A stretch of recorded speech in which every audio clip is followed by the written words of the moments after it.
اعوذ باللہ السمیع العلیم من الشیطان الرجیم بسم اللہ الرحمن الرحیم وَقَضَىٰ رَبُّكَ أَلَّا تَعْبُدُوا إِلَّا إِيَّاهُ وَبِالْوَالِدَيْنِ إِحْسَانًا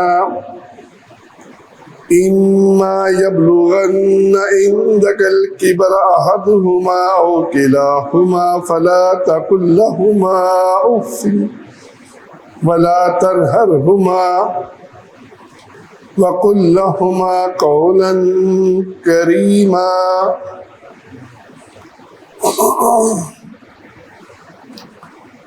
تعلق کے حوالے سے آج ہمارا یہ تیسرا جمعہ ہے۔ پہلے جمعے میں ہم نے سنا رسول اللہ صلی اللہ علیہ وسلم کا صحابہ کرام سے جو تعلق تھا، خصوصاً جو بچوں کے ساتھ اور مسکین مسلمانوں کے ساتھ جو تعلق تھا، وہ تعلق بڑا قیمتی تعلق ہے۔ دوسرے جمعے ہم نے یہ بات سنی کہ تعلق کے راستے میں جو رکاوٹ ہے، ایک بہت بڑی رکاوٹ، وہ مصروفیت کی رکاوٹ ہے۔ یہ مصروفیت دنیاوی ہو یا دینی ہو، دونوں لحاظ سے یہ قابل تعریف نہیں ہے۔ اس کے بارے میں آپ نے احادیث کو سنا۔ آج تیسرے جمعے میں ہم یہ پڑھیں گے کہ تعلق دینداری ہے، تعلق عبادت ہے۔ عبادت کا کنسیپشن ہمارے ذہنوں میں وہ درست نہیں ہے۔ جس چیز کو ہم عبادت سمجھتے ہیں اس کے لیے محنت بھی کرتے ہیں۔ کبھی دیکھیے حج کے موقع پر کتنا مشکل مرحلہ ہوتا ہے۔ سب سے پہلے تو کتنے پیسے خرچ ہوتے ہیں، اور پھر وہاں کی مشقت، جنہوں نے حج کیا ہم کو پتہ ہے کس طریقے سے عرفات سے مزدلفہ، مزدلفہ سے پھر مینا، اور مینا کے اندر قربانیاں، اور پھر وہ سارا کام بڑی مشقت والا کام ہے۔ لیکن چونکہ وہ ہم عبادت سمجھتے ہیں تو ہمیں برداشت ہے۔ پیسے بھی خرچ کر لیے، محنت بھی ہم نے کر لی۔ دیکھیے اتنی مشقت ہے کہ ام المومنین عائشہ صدیقہ رضی اللہ عنہا پوچھتی ہے، یا رسول اللہ، جہاد بڑا اچھا عمل ہے، تو کیا ہم عورتیں جہاد نہ کریں؟ آپ صلی اللہ علیہ وسلم نے فرمایا کہ عورتوں کا جہاد حج مبرور ہے، قبول ہو جانے والا حج ہے۔ اور ابن ماجہ کی روایت میں آپ نے فرمایا کہ عورتوں کا جہاد حج اور عمرہ ہے، دونوں میں مشقت ہوتی ہے، دونوں میں پیسے خرچ ہوتے ہیں۔ تو ہم اس کو چونکہ عبادت سمجھتے ہیں تو اس لیے بڑی خوشی سے پیسے بھی خرچ کرتے ہیں، اور ہم اس کے لیے کوشش بھی کرتے ہیں، محنت بھی کرتے ہیں۔ روزے کو عبادت سمجھتے ہیں، کتنی تکلیف اٹھاتے ہیں۔ گرمی کا روزہ بڑا مشکل ہے نبھانا، لیکن اللہ کی توفیق سے ہم اس کو پورا کرتے ہیں، اس لیے کہ ہم اس کو عبادت سمجھتے ہیں۔ جس چیز کو ہم عبادت سمجھتے ہیں اس کے لیے قربانی دیتے ہیں۔ نماز بہت بڑی عبادت ہے۔ صبح چاہے ہم رات کے 1 بجے سوئے ہوں، صبح پوری کوشش کرتے ہیں الارم لگا کر کسی طریقے سے جماعت کے وقت جماعت میں شامل ہو جائیں، اپنی نیند قربان کرتے ہیں۔ اور سردیوں میں گرم لحاف کے اندر سے اٹھنا، اور پھر جب شیطان تھپکا بھی رہا ہو، سو جا سو جا، ابھی بڑی رات پڑی ہے، لیکن چونکہ ہم اس کو عبادت سمجھتے ہیں اس لیے ہم اس کے لیے قربانی دیتے ہیں۔ اگر ہم صلہ رحمی کو، تعلق کو عبادت سمجھیں تو یہ قربانی وہاں بھی ہو۔ ہم اس کو عبادت نہیں جانتے۔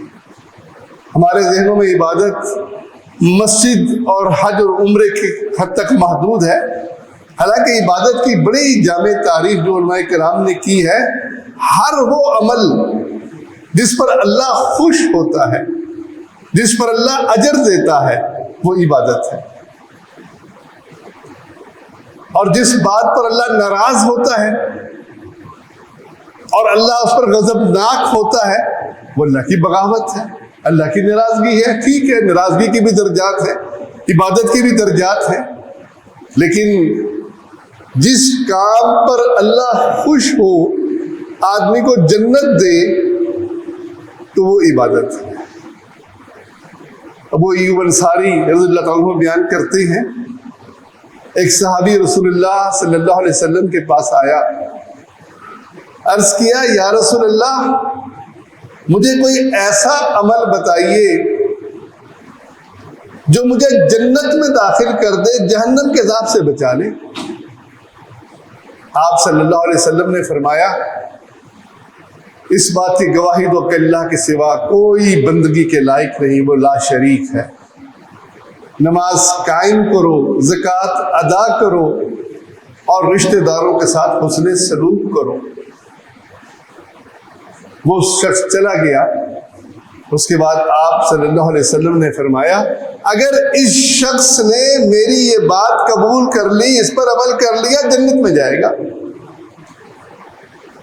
دیکھیے کیا فرمایا، کلمہ توحید جو اسلام میں داخلہ ہے، لا الہ الا اللہ محمد رسول اللہ، نماز، زکوٰۃ اور حسن سلوک رشتہ داروں کے ساتھ۔ تو یہ صحیح مسلم کی روایت ہمیں بتا رہی ہے کہ جیسے نماز عبادت ہے، زکوٰۃ عبادت ہے، ایسے ہی رشتہ داروں کے ساتھ تعلق رکھنا، ان کے ساتھ حسن سلوک کرنا، یہ بھی عبادت ہے۔ ہم اپنے عبادت کے مفہوم کو اگر درست کر لیں تو یہ ہماری بہت سی پریشانیاں ختم ہو جائیں گی۔ آپ صلی اللہ علیہ وسلم نے ارشاد فرمایا کہ اللہ نے رحم سے وعدہ کیا ہے، اور وعدہ کیا کیا ہے، جو تجھے ملائے گا اللہ اسے ملائے گا، جو تجھے توڑے گا اللہ اسے توڑے گا۔ بخاری مسلم کی روایت ہے۔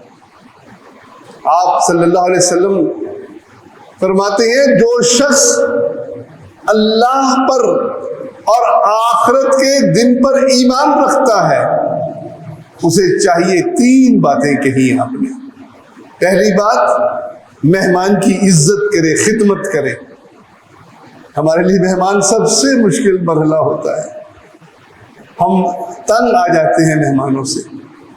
فرمایا مہمان کی عزت کرے۔ دوسری بات فرمائی کہ رشتہ داروں کے ساتھ حسن سلوک کرے۔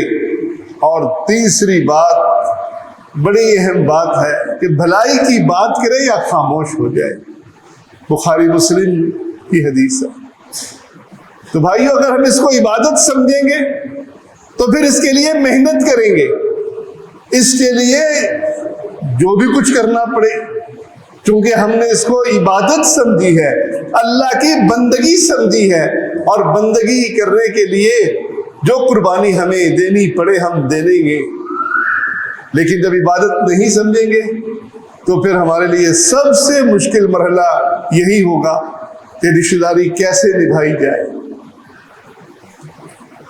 اب اس رشتہ داری نبھانے کے لیے رسول اللہ صلی اللہ علیہ وسلم نے مسلمان اور کافر کا فرق بھی نہیں کیا۔